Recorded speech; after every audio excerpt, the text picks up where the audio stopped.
Au nom du groupe Europe des Nations des Libertés, M. Schaffhauser. Je voudrais d'abord remercier mes collègues, une fois n'est pas coutume, pour leur pertinence sur l'analyse du Congo et plus particulièrement M. Pittella. C'est un pays que j'aime beaucoup. J'ai moi-même été auprès du vice-président dans la période de transition, Zaïdine Goma, et j'ai suivi cette transition en étant un des acteurs. La difficulté du Congo RDC, c'est sa richesse. Puis-je rappeler que Laurent Désiré Kabila on est allé le chercher parce que l'Ouganda et le Rwanda avaient décidé, sur ordre d'une puissance extérieure, je peux donner des précisions, d'envahir le pays.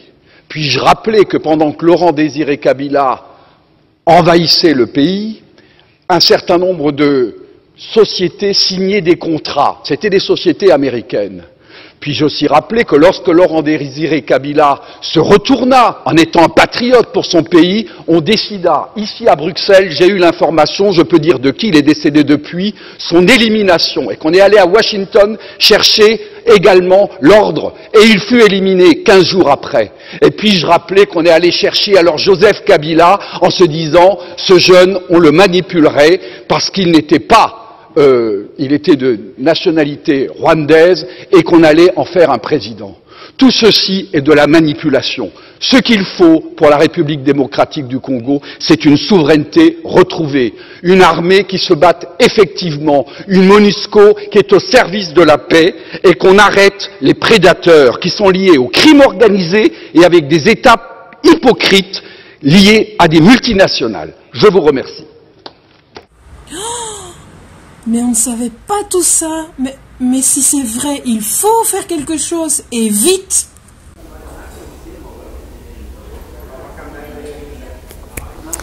Vous voyez tout ce qui se passe? Comment voulez-vous qu'après plus de 20 ans où je me suis engagée dans la coopération, au développement, où j'ai passé les plus belles années de ma vie à essayer de venir en aide au peuple congolais, que je puisse voir ça et ne rien dire? Eh bien, sachez que qui ne risque rien n'a rien. J'ose demander de l'aide pour le peuple congolais, qui a trop souffert. Je rêve peut-être, mais quand on voit tout ça, on se dit, n'y a-t-il vraiment plus d'espoir? Mais s'il ne reste qu'un petit espoir, je préfère le saisir. Le Congo est infiltré depuis plus de 30 ans. Personne n'a vu, sauf ceux qui ont des satellites le savaient. Peut-être que, je ne sais pas pourquoi, on n'a rien fait. Il a été occupé. Et maintenant, il est cadenassé. Il est occupé à être balkanisé. Oui, malheureusement, avec l'aide de certains Congolais. Pourquoi? Pour l'argent. Pour le pouvoir, je ne sais pas. Mais là n'est pas mon problème. Mon problème, c'est ces mamans, ces enfants qui meurent chaque jour. Ces étudiants qui ne savent même plus étudier. Ce peuple qui est clochardisé. C'est ça mon problème. J'ai utilisé l'argent belge pour aller aider le Congo. Et aujourd'hui, les gens qu'on a aidés ont été pillés, ils sont par terre. Donc tout cet argent, des impôts que les gens payaient pour aider, est dans l'eau. Et ça ne va pas. Ne rien faire, c'est être complice. Vous avez applaudi le docteur Mukwege. Alors, osons agir. Chacun à sa manière. J'interpelle le roi des Belges. N'oubliez pas, le Congo vous a été légué.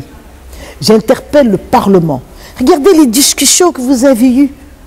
Est-ce que ce ne serait pas plus important d'imaginer de sauver des millions de vies? Non. Pour moi, ce n'est pas un problème d'un parti. C'est un problème de tout le monde.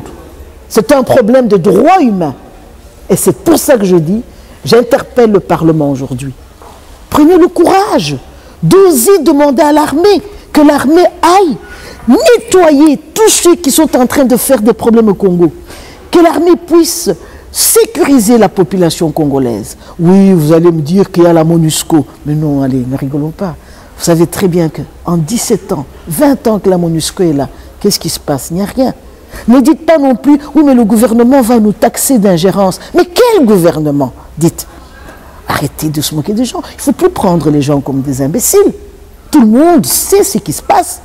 Comment voulez-vous que le gouvernement, qui est infiltré, occupé, dirigé par des personnes justement qui ont envie que le Congo éclate, qui ont envie qu'il y ait le chaos, ils viennent maintenant vous demander, s'il vous plaît, envoyez-nous l'armée pour qu'ils viennent nous aider? Non. C'est le peuple belge qui aime le Congo qui doit faire. Peut-être que la politique ne voit pas ça. Mais si le peuple belge pouvait vraiment aller aider le peuple congolais, eh bien vous verrez que vous serez plus gagnant. Le peuple congolais serait très reconnaissant. Il pourrait même vous donner des exclusivités. Hein. Tout ce que les Chinois et les véreux vont chercher au Congo, ils pourraient le laisser juste pour vous. Et on réglerait plusieurs problèmes. Le problème de la migration, les problèmes économiques, et même beaucoup de Congolais qui sont ici retourneraient là-bas pour travailler. Vous n'aurez même plus à vous battre pour des problèmes de migration, puisque au moins tous les Congolais partiraient, et beaucoup de Belges qui aiment bien aller vivre au Congo, retourner vivre là-bas. Franchement, je vous en supplie, je demande vraiment aux mamans qui m'entendent, n'oubliez pas votre sensibilité de mère et plaidez pour la cause du Congo. Je voudrais remercier tous ceux qui se battent réellement pour le bien du Congo, en commençant par certains Congolais eux-mêmes, qui se battent chaque jour, mais qu'on ne connaît pas, qui n'auront jamais de trophée, qui meurent parce qu'ils essaient de défendre le pays. Il y a aussi beaucoup de Belges qui sont tristes quand ils apprennent ça. Mais Agnès, on ne savait pas. Oui, ils ne savaient pas, parce que le média ne le dit pas. Pourquoi le média ne dit pas? Je ne sais pas. Je voudrais aussi remercier les gens qui se battent même avec leurs médias ici, simplement pour essayer d'informer. Mais à vous, frères, sœurs, amis congolais, qui continuez de vous battre tous les jours, j'ai envie de vous dire, ne baissez pas les bras. Les pièges sont multiples. Quand vous croyez que vous maîtrisez la situation, vous ne maîtrisez rien. Ceux qui se battent depuis des années pour vous occuper, pour vous balkaniser, vont vous tendre des pièges à chaque instant. La seule chose que je vous demanderai, faites un effort de ne pas vous disperser. Si aujourd'hui vous résistez, c'est justement parce que vous luttez contre ce fléau de tribalisme. Continuez à vous aimer. C'est la plus grande arme que vous pouvez avoir. On pourra vous combattre. Mais si vous vous appuyez sur la plus grande force, vous n'aurez rien. Restez unis et courage.